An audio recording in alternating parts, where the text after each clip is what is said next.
Hello and welcome to The Luxury of Choice, a B2B sales skills and business podcast brought to you by the training team of George James Limited. My name is Steve Vaughan, I'm a senior sales trainer for George James, and I'm also the producer and host of this podcast. So, if you've listened to the show on a regular basis, you'll know that normally I'm joined by my colleagues Prue Layton and Jonathan Cooper. Well, Prue's actually enjoying herself on holiday right now in New Zealand. We're all very jealous of that, of course. And Jonathan isn't available today. But actually, I'm delighted to say that I have three new colleagues here joining me as part of the training team with George James. They're not all new today. They've been with us a little while, but it's delighted that they're able to now join us live on the podcast. So I'm going to give them a chance to introduce themselves in turn, and I think it's only right that we let ladies go first. So, Jayne, would you like to just introduce yourself to the listener and who you are and where you've come from to join George James? Yes, certainly. Thank you, Steve. So I'm Jayne Green. I've got 25 years experience and a little bit more in selling, and 20 of those years in the life science sector. Fantastic. And I'm passionate about being part of George James because I've got such a desire to see people develop their skills, enhance and boost their confidence to achieve more than they thought they could possibly do. Fantastic. And that's what we all love about training, isn't it? So, Pascal, so we have our first a French member of the team. So welcome, Pascal. Would you like to just briefly introduce yourself? Yeah, thank you, Steve. And I'm so glad to be here today. And from my side, I'm a biochemist by background. And I think it's around 28 years of a sales career. So starting as a key account manager in life science industry and moving to different manager roles up to the EMEA level. So I can remember that I was so delighted and pleased, fortunate as well, to have built teams, multicultural teams over the time. And what I want to do today is really to transfer my know-how, knowledge, and my mistakes also. We all make plenty of those. So that people can grow and keep self-developing themselves to achieve more. Okay, great, absolutely, Pascal. So, and last but definitely not least, a guy that I worked with 20 plus years ago, Christian. I know it's hard to imagine. Christian Volta. So, would you like to briefly introduce yourself as well? Hey, hi, Steve. Nice to work with you again. Absolutely. I'm delighted to join George James. I'm actually from Switzerland, and I started many years ago as an applications chemist in our industry. And I worked in various different roles in various different countries for various different companies. And my last job was head of global sales and service for a lab equipment company, a small, medium company with about 800 employees. Fantastic. So lots of experience around the table. And I should say we are around the table because we're sitting here in a farmhouse somewhere on the edge of the Derbyshire Peak District. So we just had a team meeting. We've had a get-together with the team looking at our plans and strategies for 2024 and beyond. So it's great to be face-to-face. So what are we going to talk about today? Well, we've had a look at a number of aspects over the last few weeks on the podcast, but we thought we'd go right back again to the fundamentals of sales, selling skills, and the sales process. And we can do all the prospecting we've talked about. We can hunt for customers. We can make appointments, which I guess is another topic for another day. But at some stage, we have to get face-to-face with a customer, don't we? We have to sit down and meet a customer. Hopefully, now the pandemic is receding, hopefully more face-to-face now. But actually, we kind of take that for granted in the industry a little bit. Going to see a customer, that's what we do. But perhaps for people who are new to sales, who've only just gone into sales for the last few weeks or few months, that's actually not an easy thing to do. Turn up in somebody's office and somebody's lab and control that meeting. So what I want to do over the course of the next sort of 30 minutes or so is just explore, what we think is really good practice, some do's, perhaps some don'ts regarding, making a great sales call, great sales pitch to a customer, and things for people, people listening to the podcast perhaps to take away as some good ideas. So I'm going to start with you, Jayne, if I may. So, we've got an appointment. We're going to see let's say a lab manager or a hospital manager or a purchasing manager even. What's the first thing we need to think about before we even kind of turn up there? What kind of things do we need to think about? Brilliant. I love this part. And for me, it's all about preparation. We can research, we can find out about the person that we're going to see before we go and see them. The worst scenario is to turn up and not actually know who you're going to see. and what they do and what their role is. So get some information first. Okay, and what's the best way of doing that? Yeah. Lots of arenas. We can look at LinkedIn. We can find out on websites for the company that we're going to see that might give a little bit about their role. But find out what the company is, what they do, and find out what that person's role is. Yeah, I guess there's no excuse in the modern day, with LinkedIn and the internet to not do that preparation. But I guess we see still sometimes it happens. But to actually know a bit more about your customer, who they're connected with, I guess they're going to look you up as well, Pascal. Yeah, but probably first, if I may add something to what you just said, Jayne, I'm fully with you on this. Preparation is key. Sometimes we think about our meeting with the customer, but we forget to consider colleagues as a source of information. So I would really encourage everyone as a salesperson to look around and ask sales colleagues, but also field application scientists, services guys, if they're in touch with at least the account, the department, or the customer. So in other words, before we even turn up at the customer, who else in my company might know the customer? Yes. Have we done business with them in the past? Are there any problems? Exactly. Dare I say? We've all perhaps walked into a situation where we walked into a problem we didn't know about, and I guess we don't want to be in that situation. So, okay, so preparation, Christian, anything else we need to think about before we even turn up at the customer? Yes, I would like to expand on the preparation a little bit. I believe it is extremely important for the credibility of the sales rep visiting the customer to be well prepared. Okay. Because our customers, they don't have ample amounts of time. They're not bored. They have a lot of work to do, and they don't want to be dealing with somebody who has no idea what their company is doing, what their products are, what their challenges may be. So I believe preparation puts us at eye level with our customers, and that's very, very important. So I guess it's not just your company's credibility, it's your personal credibility as well that you're jeopardizing by not doing the preparation. So no excuse for not preparing, I guess. I think we're all agreed on that one. Okay, Pascal, you got a point, yeah. Yeah, and to add on what you just said, Christian, of course there is the to know about who we are going to discuss with, but another topic is really what you want to achieve from this conversation. So your objective. Yes, what is your objective? Yeah, why are we going there in the first place? It's not just have a nice chat, is it? Yeah, where you are, where you want to go, what will be the benefits for the customer, what could be the outcomes, and what could be the different scenarios you could encounter during the conversation. Yeah. So preparing yourself about different type of conversations, objections. Great point. How to handle this. Great point. And you said something really important there, which I'd like to go back to, perhaps your thoughts on this, Jayne, that it's not just what we want to get out of the call, but what the customer wants to get out of the call. Yeah? What do you think about that, Jayne? Yeah. Absolutely. We want to make this a value time for the customers that we go and see. So actually, what do they want to hear from us? And actually, maybe they want to talk to us a little bit more about their requirements and what their requirements look like right now and maybe in the future, which is more than just what we can actually bring in terms of the products that we want to talk to them about. They maybe want to talk about their applications and what's really important. Yeah. So I remember my early days, it's a long time ago now, but my early days as a salesperson and literally turning up in a customer's lab and almost just sort of boring them to death by going through page after page after page in our catalogue. So I guess we're not talking about that, Christian. We're talking about finding out more about them, are we? Yeah. Yeah, I believe it's important to have a valid business reason for any sales call. Okay. Why do we bother to do this sales call? There's no such thing as a courtesy visit. For the customer, time is too precious. For us, time is too precious. What is our valid business reason for the call? What do we want to achieve? Absolutely. Okay. So how do we find out about the world of the customer, Pascal? So we're there, we took into the customer's office, or possibly into the lab, or we're surrounded by his equipment, his team. How do we find out about the world of the customer? What kind of things do we need to think about there? Christian, do you mean before the visit or no? Once we're there, now. So let's just sort of fast forward. We're in the meeting. We've said hi to the customer. We've walked down from the reception into his lab, and we're there.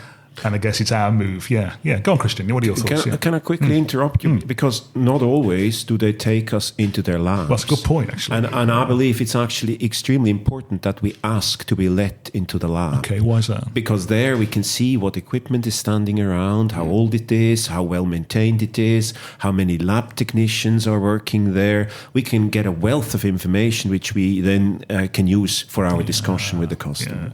And of course, that's something we couldn't do when we were making all the virtual calls during the pandemic on Zoom and Teams. It's quite hard to do that. So, yeah, a really good point. Thanks for pointing that out, Christian. So let's assume now we are in the lab.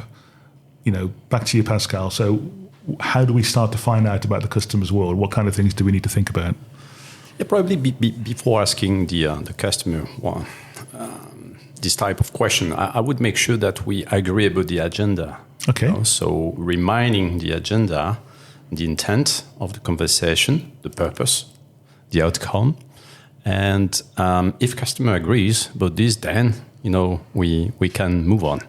Okay. Yeah. So what we want to talk about, but more importantly, what they want to talk about. Yes. Okay. Yes. That's a key validation point, because sometimes you are so focused on what you want to achieve, and meantime, customers' agenda may have changed because of different circumstances. It could be about a new product release, about event in the organization. So his agenda may be a bit, let's say, changed compared to last time we agreed about the conversation. Yeah. And so of course, checking this. What we don't know is what's happened that morning while we're traveling to the customer. You could have had an emergency. You could have had something go wrong in the lab. Who knows, really? So who's doing most of the talking at this stage, Jayne? Is it us or is it the customer?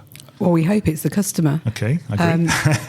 Because I would hope to think, and what I've always tried to practice and what was drilled into me many years ago was, use what you've got.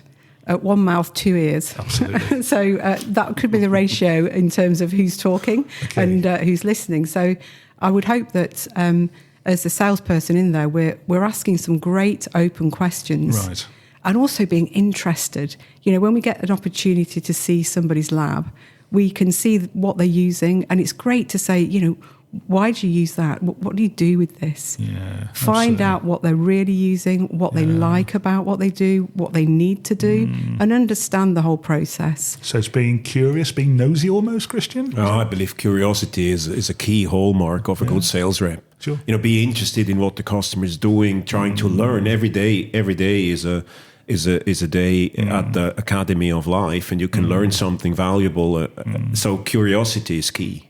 And just playing slightly devil's advocate on that slightly, is it not a danger that we come across as being a little bit too pushy to the customer by saying we're going to ask you all these questions? Do we need to kind of warn the customer beforehand? Give them some indication? We could explain why we want to ask all these questions and what's the purpose of asking all these questions. Yes, that's probably a good suggestion. So kind of say, hope you don't mind, Mr. Customer, but I'd like to find out about your world. Is it okay if I ask you some open questions, Pascal? That's always the way to go. So asking the authorization customers to go on, and based on this, who is the customer would refuse any question. As long as you push a bit more related to his zone of interest or his area of interest or his problems that he wants to solve, then you are in the right way. Again, as you say, Christian, the purpose, the goal, the why, why we're here, why we want to, we want to have this conversation. It's important to get the feedback from the customer. And one thing I used and always used is the 3P rule. I don't know if you are aware of it. Tell us more. Yeah, it's a purpose, process, payoff. So you come with the purpose of the call or the meeting, so the purpose, process, how you are going to handle this during the conversation, and the payoff is, of course, the payoff for the customer, but for you as well. Then it's a way to position yourself as a partner. So it's like a classic win-win at the end of it, really. Yeah. I see you nodding furiously, Jayne. Is that, you agree with that? Yeah. Absolutely. It's about having a process during that call that you're wanting to work through to find out as much as you can in terms of what the customer would like to talk about, but also taking that on a journey navigating a journey to be able to come to a point where you would like to take this to a next step, because it needs to go to some point. And if I may make a quick anecdote, that's so please. important what you just say, Jayne, because I remember when I was a young sales guy, of course I was fascinated by different application fields. And when I met scientists, they are so passionate about their field that they could discuss hours and hours. And initially, I was there to capture information. So I was pleased to ask many questions, discovery questions. But the thing is that I was not sure about what I wanted to achieve. So I could have 1-2 hours meeting. I was full of information. And you're filling 4 notepads, yeah. Yes. And buying additional pens and so on. So, did you have a coffee break? Yes. At the end of the meeting, I said, okay, where do I stand now? Nowhere, because I didn't achieve the goal. So a lot of information, but what was the next step? Impossible to say. Yeah. So that's a common trap. Many new salespeople. And I want to come do. back to the next step. But you wanted to make a point, Christian, yeah? Yeah, I was just going to come back to the payoff Pascal mentioned. I believe it's about value. What kind of value can we provide for the customer? What is in it for the customer to talk to us about our instrumentation and what's the benefit? And I think that's an extremely important part of the conversation. Yeah, so we don't want to come across as just like all the other salespeople that just come and talk at customers. We really want to understand the world of the customers. I think pains are difficult, or problems are difficult words. I think if we say to people, tell us about your problems, people sometimes don't like talking about their problems. Challenges, yeah. Or, what would you like to do better? If you could fix one thing, what would that be? That kind of thing, really. But back to your point, Pascal, about, and I want to just ask this of you, Jayne, if I may, but sometimes we can get customers that are perhaps not very communicative, very chatty. Some, as you say, it's almost like, whoa, how do we get control of the meeting? Because one of the things we have to do as a salesperson is control that meeting. We have to be in charge of that meeting. So, yes, we need to ask lots of open questions, but is there something else we need to think about there as well, Jayne? We need to clarify when we're asking lots of open questions. Yeah. To ask some closed questions, just to ensure that we know where we're going with that. Yeah. And asking the customer, what else they might want to talk about. Yeah. Because we might be missing something with our questions. We also might be missing if there's other people that should be part of this conversation too and part of the journey. Right. Okay. So is it? Yes, Christian. Yeah. Sorry. So I believe one of the biggest challenges for sales reps is to identify the driving force for the customer. What is the underlying problem? What is the challenge? What do we need to fix? Yeah. And so yes, you can ask open questions. But maybe you don't get a ranking of the problems. You don't get priorities. But so maybe we paraphrase. We get back to the customer and ask, "Is this right? Did I understand right?" And then you can get confirmation. So, kind of summarising. So, what I've often done is to say things like, "So what you've said to me, Mr. Customer, is you want to do this. You want to do this. This is important. You need to fix this. Have I missed anything?" Yeah, exactly that kind of thing.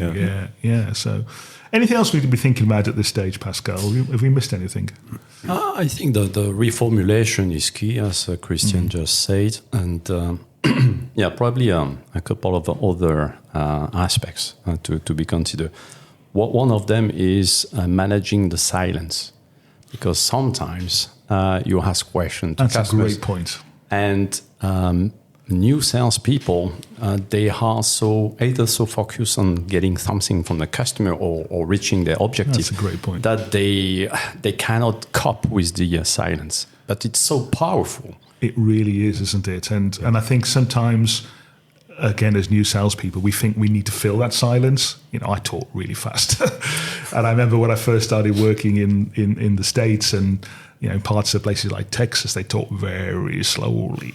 And I used to think, I've got to keep filling the space. And sometimes the customer would just be thinking, really. So it's almost giving them the permission to to think, or giving them the space to think and collect their thoughts and not wanting to dive in too early. Yeah, Christian, you agree? Absolutely, I fully agree with that. I think thinking space is important. At the end, when you kind of reach maybe the end of the question and answer ping pong, or however you want to call it, I always like to ask, is there anything else I should have asked? Is there anything else I haven't touched upon? And then sometimes that opens up a new line of conversation. Yeah, anything I've missed, Jayne, or anything else I need to ask? Yeah, absolutely, really important, because you can go down a line of conversation and certainly miss out that question at the end. Sometimes means it actually isn't the end of the conversation, because then you find out possibly the main point that you're there. Anything else that you'd like to discuss? What else would you have liked me to ask today? And really important. And we talk about the silence. Yeah, but absolutely. so for me, being comfortable with silence. I remember a phrase, get comfortable with the silence. Yeah, absolutely. And smile while you're waiting. Yeah. It just helps the customer to be at ease and to think through the process. Especially when we've asked that question, is there anything else? Yeah, anything else I need to know? Anything I've missed, really? So what do we do when the customer says, I've got no money? I've got no budget, I've got no money.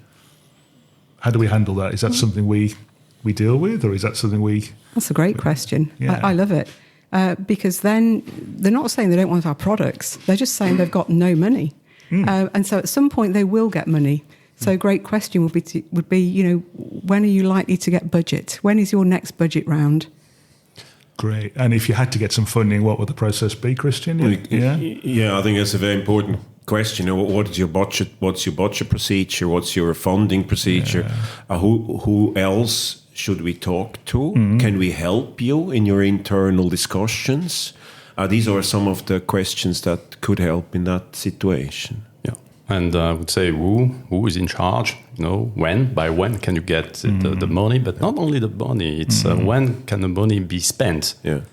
That's the next step. And quite often there is a trap, because salespeople, sometimes they are so happy to have such an answer. Yes, the budget is there, fine. But when can the money be spent absolutely right. to really purchase? Just because the budget doesn't mean the cash is actually there, does it? Yes. No. Yes. I think sometimes we're a bit scared to ask that question. And we had a guy on a training course, and we've referred to this before on the podcast, but and I know he listens to the show, but he came up with a great phrase on one of our training courses. He said that if the customer asks about the price, we've got the right to ask about the budget. And I think it's great. It's great. Fully agree with that. Fully agree with that. But why not? Yes. Because, in the end, they know we're in it because we want to earn a living, and we know that they are interested because they want to improve their processes, and it's not free of charge. No, absolutely. And we don't, let's not kid ourselves. We're salespeople. That's our job, Jayne. Yeah, that's our job to sell stuff. Absolutely, and make sure in that, and we've mentioned it actually just already, but who are the other decision makers? Because if we're speaking to, we've gone to see the lab manager, we've looked in the lab. That person may say, yes, we're really keen, but we haven't got any money. Make sure that we're going a little bit higher up the tree. We do need to make sure that we are going to understand down the line what that process is going to be for buying. What's the procurement process? Yeah, and I think that's where your point, Christian, about being so important to go into the lab is so a key point. Because you can look at, if they've got a shiny new instrument from whoever that is, relatively new, you could say, well, can you tell me what the process was when you bought that, and who got involved, and and how long did it take, and this could help also to make some cross-selling, because you can think about additional instrumentation of products that was not part of your initial plan, and looking around saying, by the way, we could add this as a proposal. Increase the share of wallet. Very good point. It is. So, okay, so let's just recap. So we've made a lot of preparation before we've turned up to see the customer. We found out a lot about the customer's world. We've asked lots of great questions. We've found out about the customer's challenges, problems potentially. What happens next? Do we just say goodbye? Ooh. Just maybe we move to this, Steve. I fully agree that we need to drive, the meeting up to the conclusion. But before this, while we have the conversation, as we are in a very technical and scientific, life sciences world, quite often our salespeople, they are very technically, strong. Yeah. But they have a tendency sometimes to rely on the technical aspects, their products, and they forget to ask commercial questions. That's great point. One dimension. Great point. The second aspect is that quite often we talk about the technical problems of the customer, but what about his personal buying motives? Tell me more. I agree. Tell me more. Customers, of course, they have at the end of the day to purchase something. But why do they need this? So probably to solve some technical aspects. Yeah.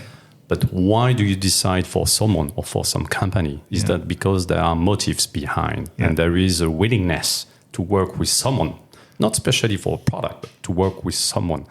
So you have to motivate the customers, you have to build trust, and you have also to understand his way of thinking, his way of working, and what's inside the customer. Like, fantastic. I don't know, like the willingness to be the first, to innovate, to be the pioneer, to publish first, thanks to this new technology, or the fear, maybe the fear to lose something, or for his job, whatever. Yeah. So people buy from people is what we're saying. It's not companies buying from companies, it's people buying from people. But I think I would like to expand quickly on trust and fear. Okay. Because I believe that's extremely important, particularly if it's a big purchase, potentially $200,000, $400,000. That's a potential career killer. If you get it wrong. If you get it wrong. Yeah, completely. So in the 1970s, they had this phrase, you never get fired if you're buying IBM. IBM, yeah. I'm old enough to remember it. And I believe this is a big case also in the lab equipment industry because the stuff is expensive and it can fail. So trust in the company, but also trust in you as a salesperson is extremely important. So how can we build then trust? Is this reference customers, Jayne? Is it these kind of things we need to use? Absolutely. If you've got reference customers that are maybe within that company or in other companies around, then certainly do use that. Send through any white papers or any other work that has been done regarding to your equipment that customer is going to find useful to work with. Rather than just words. Yeah, absolutely. Of course we're reliable, Yeah. Of course we've got great quality, like everybody says we've got great quality. Yeah. Go on, Christian, I believe a salesperson can also build trust by their appearance, by their preparation, by their timeliness, by their courteousness.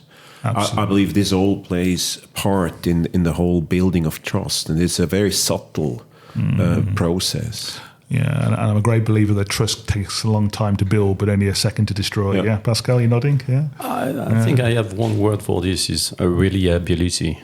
To be reliable. Absolutely, as a person. Yeah. So if you say you do something, you do it. Yeah. Do what you say you're going to do. Keep your promises. Yes, completely. Great discussion, guys. So let's now assume we've had this great conversation with the customer. It's gone really, really well. We're getting on swimmingly. We understand the customer's world. What do we do next? What happens next, Jayne? You've got to take it to a next step. Okay. We've mentioned it before. And that might be agreeing the next meeting. Okay. Don't leave the place without actually getting a date for that. I think I've lived by it. I've failed at that. I think we all have. I've gone out and thought, didn't actually set a meeting. And trying to get that after the event is really difficult. Yeah, completely. We've got our diaries, get the diary out and get a next meeting set in place. But also find out then who else might need to be in that next meeting. Great point. Yeah. So if we come along and do a demonstration for you in 2 weeks' time, who else would need to be involved? Christian, anything else we need to think about? I think it's really important that you define what is the objective of the next meeting. So it could be a demonstration. Yep. And then I fully agree with Jayne. It's important to get the whole buying unit there, not just the lab manager, not just the lab assistant or the technician, but probably the purchaser, if possible, if appropriate, yeah, or maybe head of quality control or something like that, or head of research, because then you can really manage the process and get further. Fantastic. Anything else we need to think about here, Pascal? I think we covered many of the point here. Probably is making sure that we know who, let's say, on top of the decision makers, who has the power to sign off.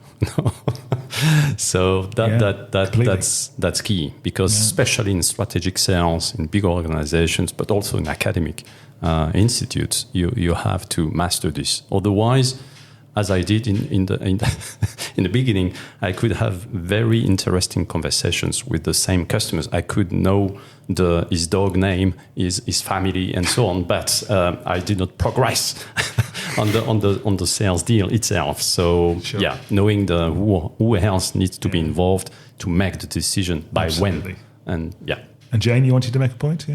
Yes, certainly take that opportunity to ask the customer, who else could I be talking to in your world, or in other companies that that are in the same field, or even people, if it's a large organisation, somebody else in their organisation. I've dealt with multiple companies across different departments, and it's only by asking the question that you actually may find out there's somebody else around the corner or down the corridor that could also be a customer to you. Great point. And back to this, getting something in the diary, just a little story from my part. When I was a sales manager a number of years ago for a major instrument company, I had a guy who used to sell me training. He wasn't from George James, I have to say, from another company. And whenever we had a meeting, at the end of the meeting, I used to start smiling, and he'd say, "What are you smiling at?" And I said, "I know what you're going to do now. You're going to make me get the next meeting in my diary." And he said, "Yeah." And he always got it. So it works. It does work. So guys, it's been a really interesting conversation today, and understanding, about the world of great sales calls and getting your perspectives. What I'd like to do is as a final wrap up, is go around each of you just to get a final, what you think is a great thing to take away from this session. So Jayne, do you want to go first? What would your key message be for anybody listening to the podcast? Thanks, Steve. I would always say, preparation is key. Yeah. You can win or lose down to your own preparation. Absolutely. Just spend time doing it. It's worth it. I've never come out of a sales call saying, "I wish I prepared less." Ever. True. Great. One from you, Pascal? On top of preparation, which is key, I would add, be curious. Be curious. And like your customers. He needs to see how interested you are, by him and his field. Genuinely interested, yeah. Yes. Yeah, absolutely. And one from you, Christian? Yes, I think you should remember that you're selling more than the product. You're selling the whole company. You're selling your own experience. You're selling your colleagues, your service techs, your field support people, your applications chemists. And you should always get the next appointment in the diary. Absolutely. Guys, thanks ever so much for your time today. We will put all your LinkedIn details on the show notes, but let me just again welcome you all to George James. It's great to have this expanded team. To the listener listening to the show, if you have enjoyed the show, make sure you subscribe to make sure you get the next episodes automatically, and please review us. It does help us in lots of mysterious ways. I'll be back again in 2 weeks' time. Well, I'll have 3 HR professionals on the podcast talking about what they call the importance of culture and the culture conflict. And why culture is so important in modern organizations. So really, really looking forward to that chat. In the meantime, everybody, thanks for listening to the show, and we'll catch you next time.